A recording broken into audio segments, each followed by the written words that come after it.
ഒരു കുഞ്ഞു പാമ്പ് അവൻ അറിയാതെ ഒരു തീയിൽ പെട്ടുപോകുന്നു. അവൻ അവിടെ അടുത്ത് കണ്ടൊരു മനുഷ്യനോട് സഹായം ചോദിച്ചു. അയാൾ ഒരു മടിയും കൂടാതെ അവനെ ഒരു വടി കൊണ്ടെടുത്ത് പുറത്തേക്കിടുകയും അവന്റെ ദേഹത്ത് കുറെ വെള്ളം കോരിയൊഴിച്ച് അവന്റെ ശരീരത്തിലെ തീ കെടുത്തുകയും ചെയ്തു. അങ്ങനെ ആ കുഞ്ഞു പാമ്പ് രക്ഷപ്പെട്ടു. തന്നെ ആ വലിയ അപകടത്തിൽ നിന്ന് രക്ഷപ്പെടുത്തിയ അയാൾക്ക് എന്തെങ്കിലും ഒരു സഹായം ചെയ്യണമെന്ന് അവന് തോന്നി. അതൊരു സാധാരണ പാമ്പല്ലായിരുന്നു, പാമ്പുകളുടെ രാജാവിന്റെ ഏക മകനായിരുന്നു. അങ്ങനെ അവൻ അയാളെയും കൂട്ടി അവരുടെ കൊട്ടാരത്തിലേക്ക് എത്തി. അവിടെ ഉണ്ടായിരുന്ന കാവൽക്കാർ അവർക്ക് വഴിയൊരുക്കി. കൊട്ടാരത്തിനകത്ത് കയറിയതും വളരെ മനോഹരമായ ആ കൊട്ടാരം കണ്ട് അത്ഭുതത്തോടു കൂടി അവൻ നോക്കി നിന്നു. അപ്പോഴാണ് അവിടെ പാമ്പുകളുടെ രാജാവിനെ അവൻ കണ്ടത്. പെട്ടെന്ന് പാമ്പുകളുടെ രാജാവിനെ കണ്ടതും അവൻ പേടിച്ചുപോയി. അതുപോലെ തന്നെ കൊട്ടാരത്തിനകത്ത് പെട്ടെന്ന് ഇവനെ കണ്ടതുകൊണ്ട് പാമ്പ് ഇവനെ പേടിപ്പിക്കാനും തുടങ്ങി. അപ്പോഴാണ് കുഞ്ഞു പാമ്പ് അയാൾ തന്നെ തീയിൽ നിന്നും രക്ഷിച്ച ആളാണെന്ന് പറയുന്നത്. തന്റെ മകന്റെ ജീവൻ രക്ഷിച്ച ആളാണ് മുന്നിലുള്ളത് എന്നറിഞ്ഞതും പാമ്പിന് സന്തോഷമായി. അങ്ങനെ പാമ്പുകളുടെ രാജാവ് അവനൊരു വരം കൊടുക്കാൻ തീരുമാനിച്ചു. അങ്ങനെ രാജാവ് അവന് 2 ഓപ്ഷനുകൾ കൊടുത്തു. ഒന്നുകിൽ അവനൊരു ബാഗ് നിറയെ സ്വർണ്ണ നാണയങ്ങൾ കൊണ്ടുപോകാം, അല്ലെങ്കിൽ മൃഗങ്ങൾ സംസാരിക്കുന്ന കാര്യങ്ങൾ എന്താണെന്ന് മനസ്സിലാവാനുള്ള ഒരു വരം കൊടുക്കാമെന്നും പറഞ്ഞു. അവൻ മൃഗങ്ങളെ വളർത്തി ജീവിക്കുന്ന ഒരാളാണ്. അവന് മൃഗങ്ങളെ ഒരുപാട് ഇഷ്ടമായതുകൊണ്ട് തന്നെ അവന് 2ാമത്തെ ഓപ്ഷൻ തിരഞ്ഞെടുത്തു. അങ്ങനെ അവൻ ആ വരം കിട്ടി. കുറെ നാളുകൾ കഴിഞ്ഞുപോയി. അവനിപ്പോൾ മൃഗങ്ങൾ സംസാരിക്കുന്ന കാര്യങ്ങളെല്ലാം മനസ്സിലാക്കാൻ സാധിക്കുന്നുണ്ട്. അങ്ങനെ ഒരു ദിവസം അവൻ അവന്റെ ആടുകളുമായി സമയം ചിലവഴിക്കുന്ന നേരത്ത്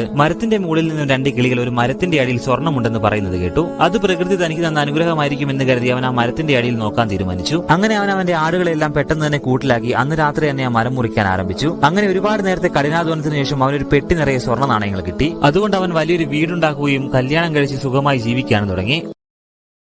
Download ShareChat.